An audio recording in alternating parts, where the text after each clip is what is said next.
Macky Sall gis nañ seen guerre APR Bougane Gueye donc finalement ay nit ñoo xam ne ñoo doon guerre seen biir ñoo nar a dajaloo def benn front loolu naka lañ ko mën a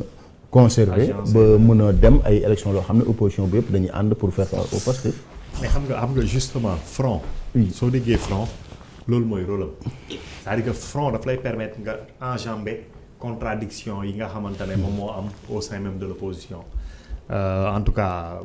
ci lu bëri. Clivage idéologique yi di ngeen ko mën dépasser peut-être que histoire bi nga xamante ne daf leen opposé woon di ngeen ko mën dépasser parce que da ngeen am ay objectifs précis am ay thématiques yu leeral yoo xamante ne également yooyu mooy nekk seen ay campagne wala loolu mooy nekk seen bataille donc effectivement gis nañ face à ce pouvoir là am na ay thèmes yoo xamante ne presque da ngay wax ni waa Pastef par leur faute ils ont réussi à rassembler toute l'opposition autour de thèmes comme il le dit tout à l'heure la défense de la démocratie les libertés surtout de la presse aujourd'hui mën nga wax la justice comment elle fonctionne ñi nga xamante ne peut-être c'est parce que ils ont des difficultés avec le régime en place ñu jël leen ni ñuy conduire la reddition des comptes soo jëlee kaaw Farba Ngom dañuy wax est-ce que reddition des comptes rek la soo jëlee kaaw Badara Gadiaga Abdou Nguer dañ naan est-ce que justice rek la ainsi de suite donc dafa am ay thèmes yoo xamante ne aujourd'hui moom moo cristalliser attention wu toute l'opposition ñu mën ci ànd maintenant am na ay contradictions principales am na ay contradictions principielles yoo xamante ne mi ngi ci biir ñoom en leur sein seen intelligence politique parce que dafa am loo xamante ne l'histoire récente de notre pays daf ñu ko jox aujourd'hui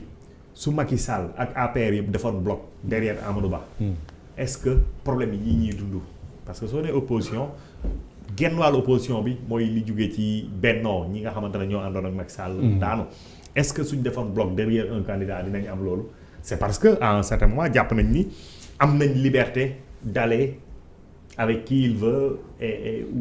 comme il le sent moom ba ñu tasaaroo ba ñii téye nguur gi moom moo leen jaral lii léegi aujourd'hui est-ce que dañuy continuer di jiital seen orgueil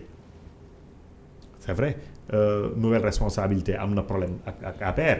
mais terewul bërki démb ci marche bi APR mi ngi fa woon nouvelle responsabilité mi ngi fa woon léegi nag su fekkante ne dañu war a dem à des élections nga xamante ne boobu moom dafay laaj ay compromis yu dynamique yu lay permettre nga gis nañ le cas de Yewwi Askan Wi au sein de Pastef tout le monde n'était pas d'accord pour que ñu bàyyi par exemple Dakar Barthélémy jiite ko Ahmed Aïdara ñu jox ko Guédiawaye keneen ak keneen c'est-à-dire que cër bi nga xamante ne jox nañ ko allié loolu au-delà d'une certaine générosité c'est de l'intelligence politique et loolu moo permettre Ousmane Sonko mën a yegg si ba fii xeex ak Macky Sall bi nga xamante ne xeex bi la mais bi nga xamante ne juste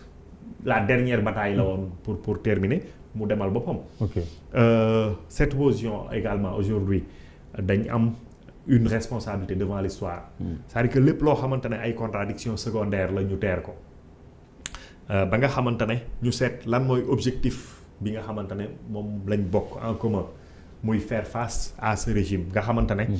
su fekkante ne mënuñ ko arrêter mais soo deful ndànk même contre sa volonté contre la volonté de ce régime dañuy tomber dans un totalitarisme parce que amul c'est-à-dire que c'est le pouvoir qui arrête le pouvoir quand dans l'espace public amul contre-pouvoir bu mën a arrêter le pouvoir et Pastef dañ am une tare congénitale c'est-à-dire que Pastef dañ jàpp ni le Pastef comme ñoom dafa mel ni dañu am une mission civilisatrice c'est-à-dire que Sénégal daf doon dox ci caaxaan ñi ko yore woon yëpp bitim réew daf leen gënaloon seen bopp ba nga xamante ne lépp lu Sénégal am jébbal nañ ko bitim réew la ca des ñoom séddoo nañ ko bàyyee peuple bi ay miet loolu tax de 60 à aujourd'hui ñu nekk ci coono boo xamante ne xamuñ kañ lañ ciy jóge mu am nag benn messie bu yàlla génne mu ñëw pour wan ñu la terre promise c'est-à-dire que Pastef ñoom noonu lañ gisee seeni mbir donc jàpp nañ ni Ousmane Sonko moo ëpp doole lépp lu ñuy teg ni Sénégal yoon bi nii la war a demee Ousmane Sonko ko ëpp doole xel mi sell na jub na bëgg na Sénégal moom rek moo ko fi am. leader yëpp loolu lañ soxla ah. leader yëpp loolu lañ soxla. waaw mais amuñ ko dama bëgg wax lii tax Pastef di daanu ci totalitarisme boo xamante ne suñu amul opposition bu taxaw dëgër suñu amul société civile bu taxaw dëgër mais du ay constitution ak ay loi moo ñuy àtte de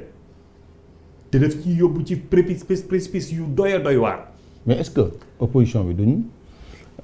raté seen combat bu fekkee tam dañu bëgg a jël seen combat bi yëpp parce que boo xoolee pancarte yeeg discours bi yëpp Ousmane Sonko la ñu attaqué alors que réew mi quoi qu'on puisse dire dafa am un président de la République qui définit la politique de la nation premier ministre di ko doxal mais si discours bi yëpp bu ñu ko bëggee jëmale si Ousmane Sonko est-ce que loolu tamit du poser problème. na xam nga. oui c'est vrai que. oui soo toppee république. suñu république ni nga xam ni moom lay doxee mën nga ne le président de la république. mais le président moom moo jël moom moo ne d'abord son premier ministre nga xamante ne daf ci kontaan torop gisul premier ministre bu mel ni premier ministre moom lay bàyyi mu doxal même liñ doon wax bu njëkk ba dañ doon wax ni pour former un gouvernement mais président danaan premier ministre demal consulter Doudou Wade demal xool Fallou demal nangam après nga ñëw proposer ma architecture gouvernementale bi nga xamante ne moom nga trouvé mais bii président moom moo ñu ne am na ministre yoo xamante ne conseil des ministres da leen doog a xam. Ça veut dire que loolu la ñuy wax le premier ministre dafay jël charge am dans toute sa plénitude. yow la ñu wax nga proposer donc yow yaay dem dénicher ñëw ne président mi ngi nii kat lii laa gis mu ne la ay ca doxalal comme yaay jiite. ok donc mais Pastef ni muy doxee dafa soxla ñu am opposition non pas parce que opposition buy tere Pastef doxal parce que Pastef la ñu dénk réew mi mais il faut moom opposition boo xamante ne mën na def veille opposition boo xamante ne mën na jouer le rôle de contre-pouvoir dëgg. ba pare nag ñu am une presse libre parce que opposition boobu su taxawul. mais presse bi suñ ko songee moom kenn mën nañ ko indil jafe-jafe. mais su opposition taxawee presse taxaw mais mën nañ ne démocratie garantir nañ ko. ok lépp lu ci des lépp luy dérive moom en tout cas dinañ ci mën muslu. li ci des nag mooy kiy doxal mën na jum mën na def lu nit ñi d'accordul mais moom moo war a def. toujours donc dañu am une responsabilité xaw ma ndax nag dans leur schéma parce que politique également élection ay schéma la dans leur schéma est-ce que dañuy jàpp ni ñëpp ànd. En tout cas l'essentiel de l'opposition ànd autour d'une liste comme ni ko Yewwi defee woon noonu lañ mën a demee aux élections locales. loolu du lu bees amoon na fi en 2009 contre Ablaye Wade. amoon na Benno Siggil Sénégal 2022 oui am na 2022 donc mën nañu reproduire ce genre de schéma là. mais politique comme dafa dynamique comme toujours dafay am yu bees wuure la Pastef également xam nañ loolu lan lay jëriñ ki nga xamante ne bokk na ci ñi conceptualiser forme d'opposition boobu noonu devant le pouvoir. malgré la modicité des moyens ak yooyu muy Déthié Fall aujourd'hui il est en plein dans la mouvance pastéfienne. D'accord. donc am nañ en tout cas war na am gëstu boo xam ne dañ koy def. jàngat pour seet ban mooy le meilleur schéma pour loolu mais en tout cas war nañ teer lépp loo xamante ne moom ay orgueil la ay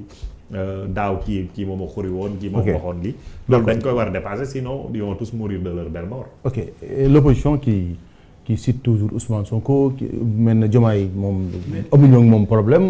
te Diomaye moo jiite régime bi. mais ban cible moo fi am beneen. le président de la République. non le président de la République n'est pas une cible la cible c'est le premier ministre. ah mais loolu nag président jafe-jafe la nag. ma ne. li ñuy wax fii yëpp sànq ci information bi kan la président de la République wala ministre bi la sànq ba tey bu ñu waxee président dañ ko boo seetloo suñu waxtaan yëpp ñu ngi ko teg ci kaw. dañ koy sax fàtte. oui. même ñun ñii yow mi diriger émission bi sax fàtte nga président de la République ministre bi fi nga wax ak Sonko justice bi nga fa ak Sonko gendarmerie fi nga